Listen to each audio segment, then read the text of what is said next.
Hello and welcome to the fourth video of this tutorial series.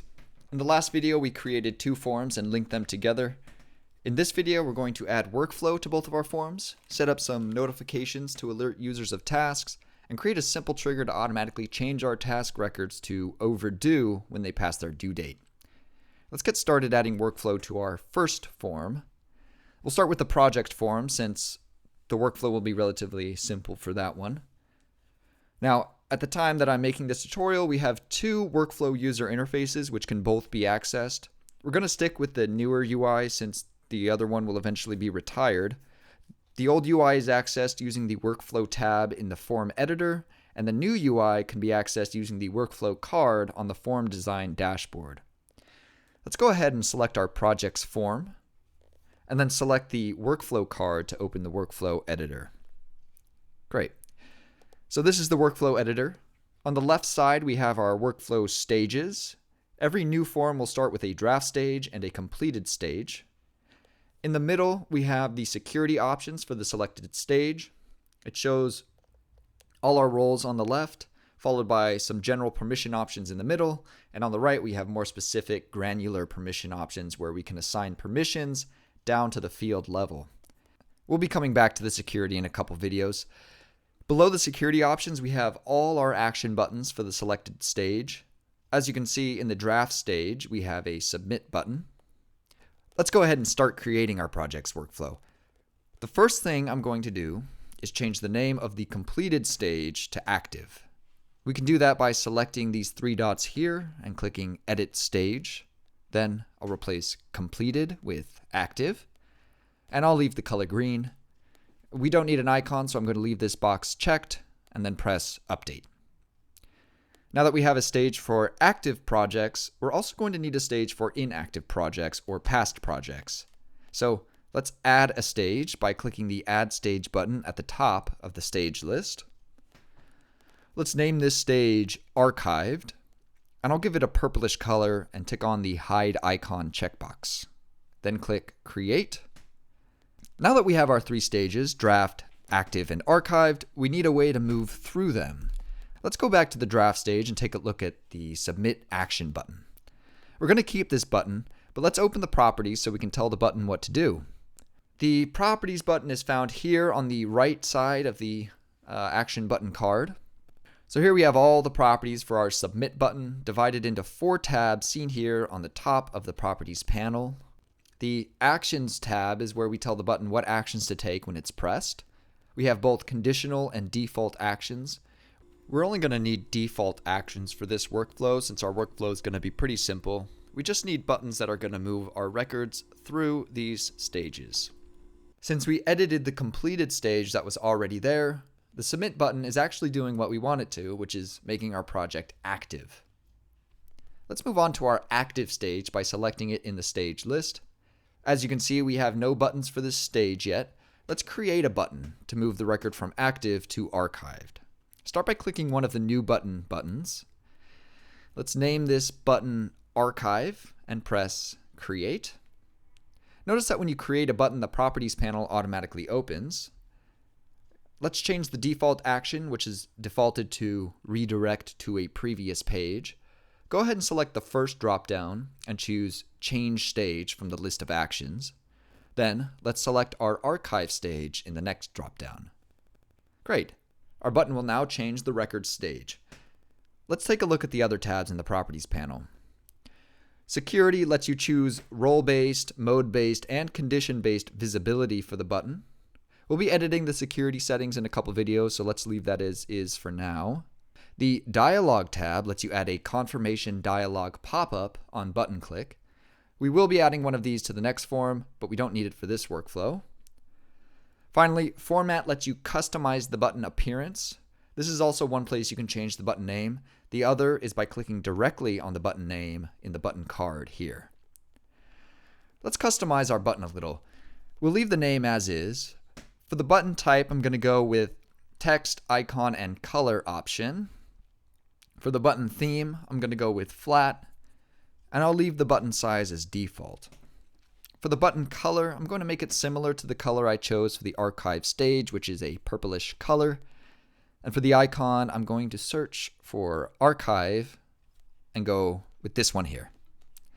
Great. That looks great. As you can see in the top right, we have a little preview of our button, and that just about does it for our project workflow.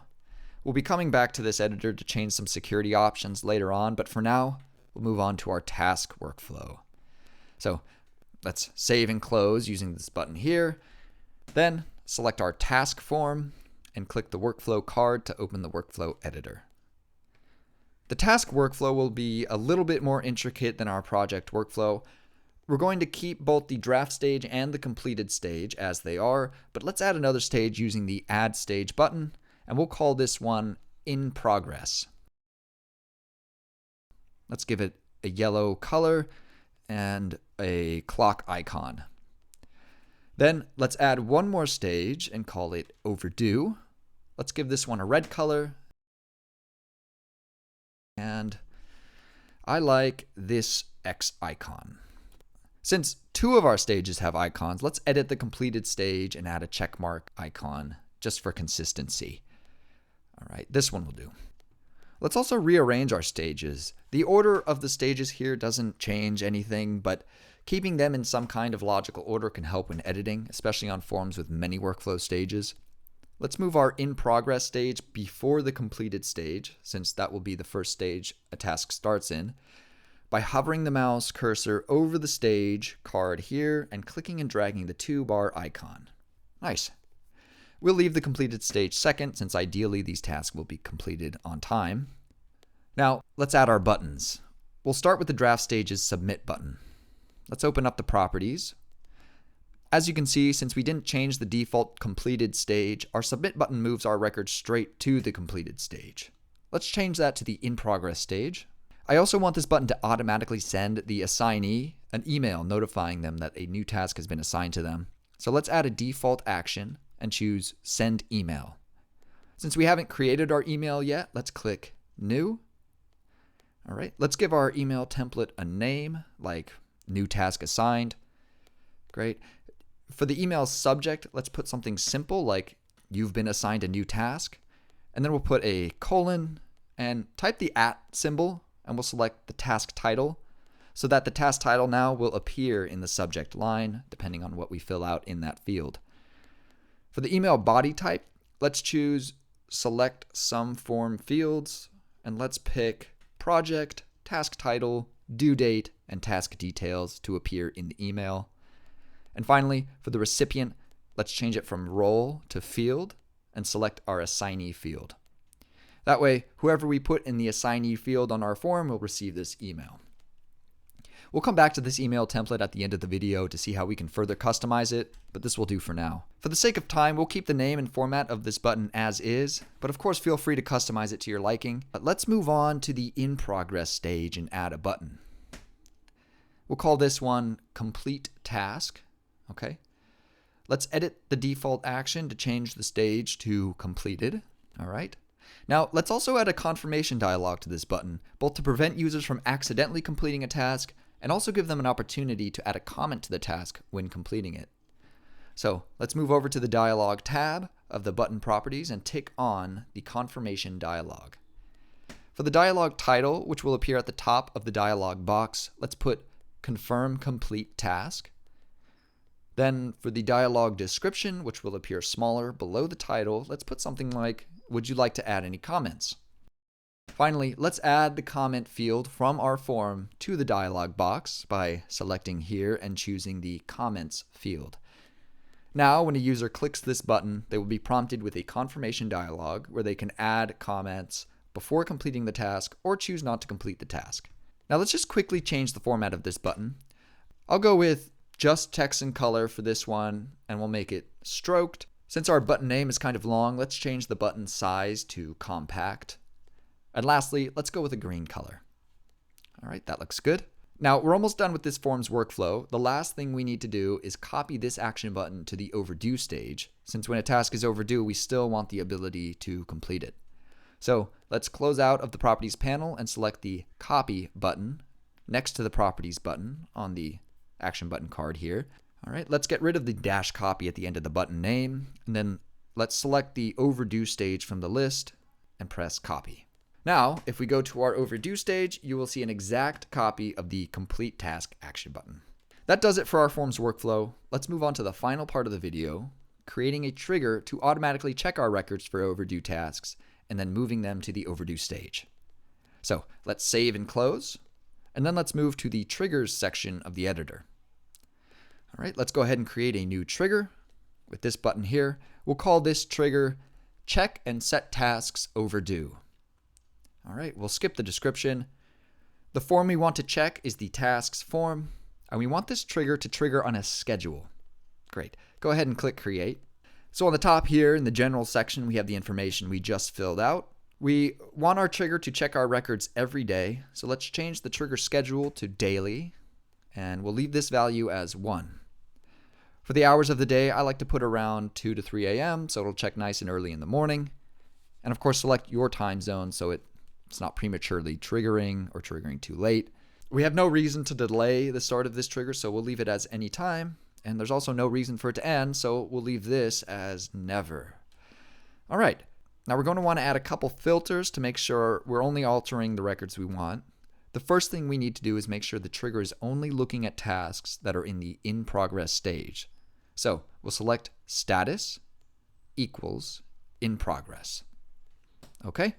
Next, we only want to alter records that have passed their due date. So let's add another filter here. Let's filter by the due date field. We want our operator to be before, so the due date is before. And we're going to change it from fixed type to relative and put a 0 in the today box and leave the time as days. To break this filter down really quick, we want this trigger to look at the due date field, and we want it to only affect records that have a date before the day that it currently is. So those are the only filters we need. Now let's add a couple actions to our trigger. The first thing we want this trigger to do is move the records from the in progress stage to the overdue stage. To do this, we're going to want an update record action. All right, and let's go ahead and create this new action. Okay, let's give it a descriptive name like change stage to overdue. We're not updating records in a different form, so we'll leave this unchecked. For what fields we want to modify, the updated by field must be modified, and we can just use created by as a source field. This essentially just means the record will say it was updated by whoever created the original task record. You may also use a custom source where you can choose a specific user to populate this field with, if you wish. Let's add a field map. Okay, and for this one, our target field will be the status, and we'll use a custom value and select the overdue status. Perfect. Go ahead and click create. Now the last thing we want to do is trigger an in-app notification to alert the user that a task is now overdue. We could trigger an email as well, but since we've already created one of those, we'll just go with the in-app notification. So let's add an action and select app notification. Then let's create new. We'll name this one overdue task notification. And for the title, which is what the user will see displayed in their in-app notification center, we'll put task overdue. The following task is now overdue, colon, @symbol, and we'll select task title. All right, period. Please complete this task ASAP. You may wish to include more information like the associated project, but we'll go with this. And finally, for the recipients, we want to change it to selected, and we'll change this to field and select our assignee field and press create. Wonderful. Now we have a trigger that will check our task records every day between 2 and 3 a.m. And it's going to only affect tasks that are in progress and have a due date before the day it checks. And then it will change the stage of those records to overdue and send an in-app notification to the assignee. Let's test this real quick. I'm going to launch our application with this button here. And I'm going to create a dummy task record with a due date of yesterday. I'll make myself the assignee. As you can see here, my record is currently in progress. Now, let's go back into the editor and go to our trigger. And let's click this to turn it on. Then let's click the 3 dots here and select Run Now. Now let's go back into the app and check our record. And voila, it now says overdue. The last thing I want to do is quickly show you the email template we created earlier. So let's get back into the app editor. All right, and let's navigate to the email section of the app editor. And as you can see, we now have a template here. Let's click Edit to open the template editor. For the sake of time, we won't be changing this email, but this is where you go to make the changes to and customize the email. It's similar to the form design editor. On the left is a list of all the fields on our form which can be dragged into the email. In the middle is the actual email, the body of the email, and the subject line. And on the right, there are some properties that you can customize, and you can, on the top right here, send a preview email if you'd like to preview how the email will appear. All right, well, that does it for this video. We added workflow to both of our forms, included an email notification as a part of the workflow, and we created a trigger to automatically set tasks to overdue when they pass their due date and send an in-app notification to the assignee. In the next video, we'll be taking a look at our application views. We'll be adding some views, customizing them, and finally, we'll embed a couple views on one of our forms. See you then.